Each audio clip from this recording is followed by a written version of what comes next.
Hello folks, welcome to another mind-boggling episode right here on our channel.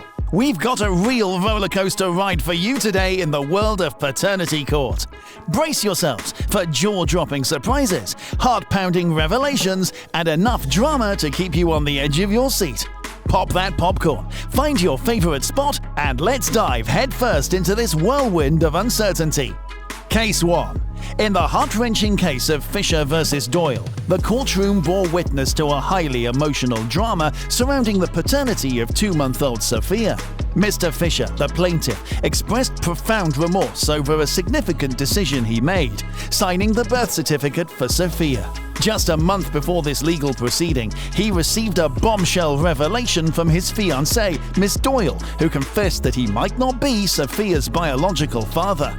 I love her to death. That's my baby. So you say you love her? In response to the judge's inquiry, Mr. Fisher affirmed the accuracy of this account. On the other side of the courtroom, Miss Doyle acknowledged her own major mistake. She had cheated on Mr. Fisher. However, she stood before the court, ardently hoping and praying that Sophia was indeed his child. He kissed me, and then we had sex.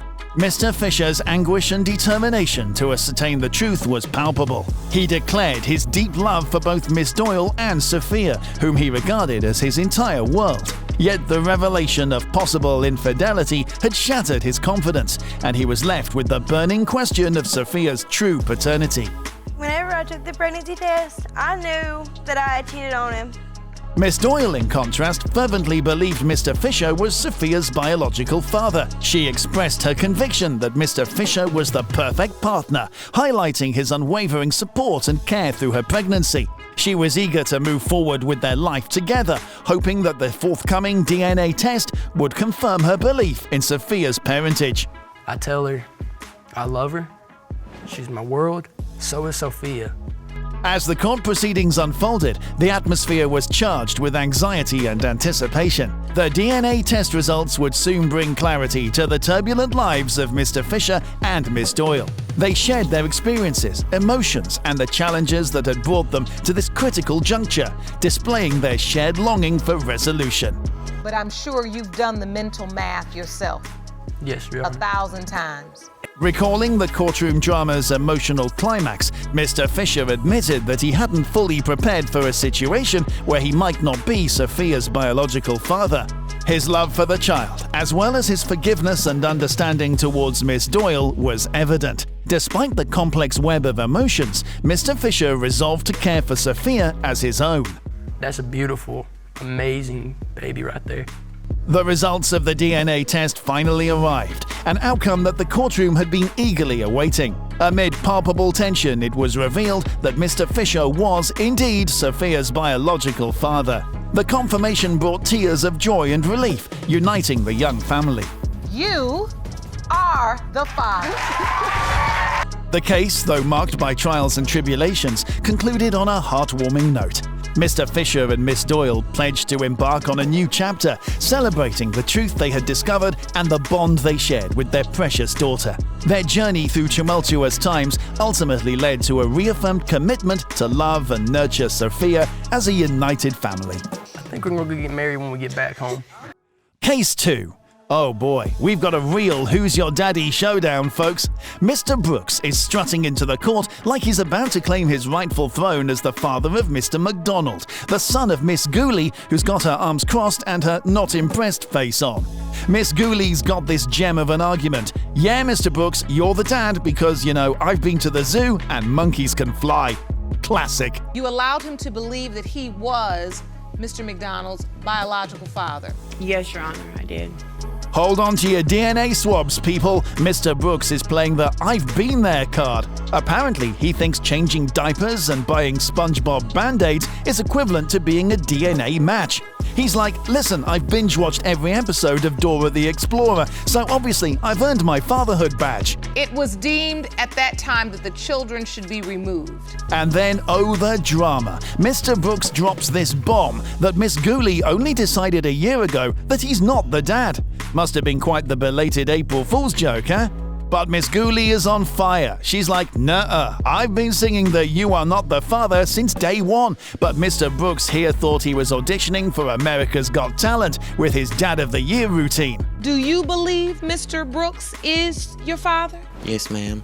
Cue the showdown of the century. Miss Gooley and Mr. Brooks are throwing shade faster than a solar eclipse. She's all efforts, please. And he's like, I put in more hours than a clock factory.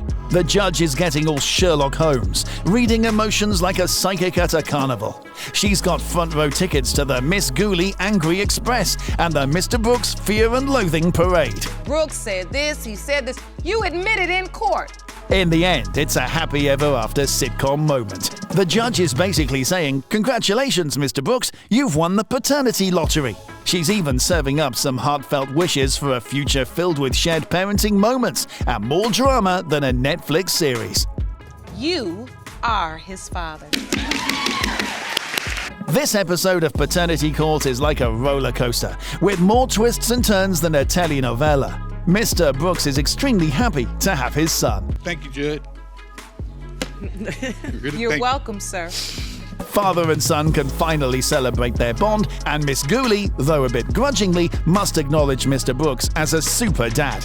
It's a heartwarming conclusion to a tale filled with doubt and suspense. In the midst of these gripping stories, our channel is your passport to an ever-exciting world of intrigue and discovery. Don't miss out on any of our future episodes. Hit that subscribe button and unlock a world of endless fascination right at your fingertips. Case 3. In the emotionally charged case of Milner Sr. versus Heath, the courtroom became the stage for a high-stakes drama centered around the paternity of Zachariah Milner Jr. Mr. Milner, the plaintiff, grappled with profound concerns regarding his role as the father of 3-year-old Zachariah Jr. This uncertainty stemmed from a complex situation.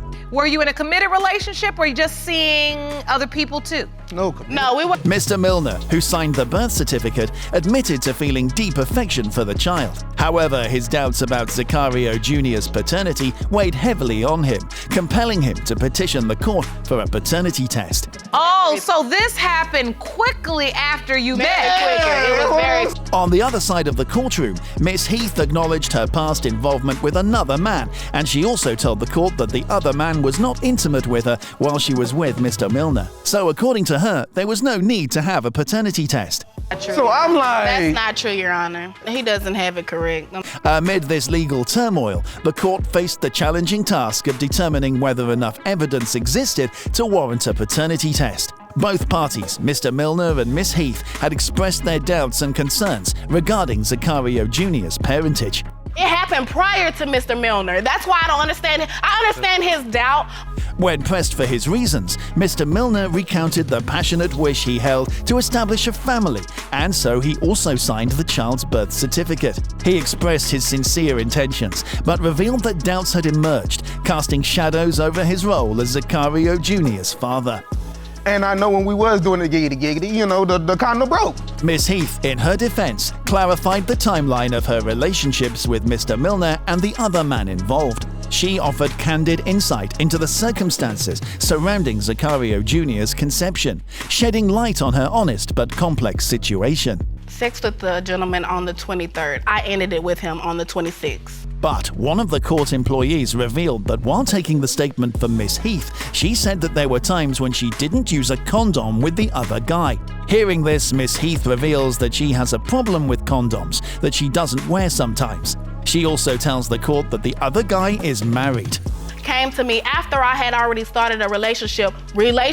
Court considered all these factors and after careful deliberation determined that a paternity test was necessary. It ordered both parties to undergo DNA testing to establish the biological father of Zachariah Jr. Court is going to order that you submit to DNA testing.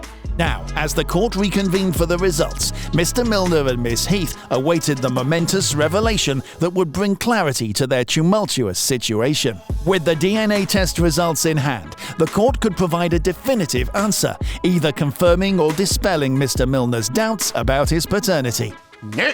I can't do it, I'm sorry, After a period of anticipation, the results were unveiled. The court declared Mr. Milner to be Zachario Jr.'s biological father, a revelation met with joy and relief by both parties. You are the father. The court's decision marked a new chapter for the family, where they could build their future on a foundation of truth and commitment. Wow, what a whirlwind it's been, full of twists and turns you never saw coming. Now we want to know your thoughts and opinions on this sensational case, so don't hold back, share them in the comments below. If you've enjoyed this video and are hungry for more riveting content, here's the deal. Hit that subscribe button, give us a thumbs up, and ring that notification bell so you never miss a moment of the action.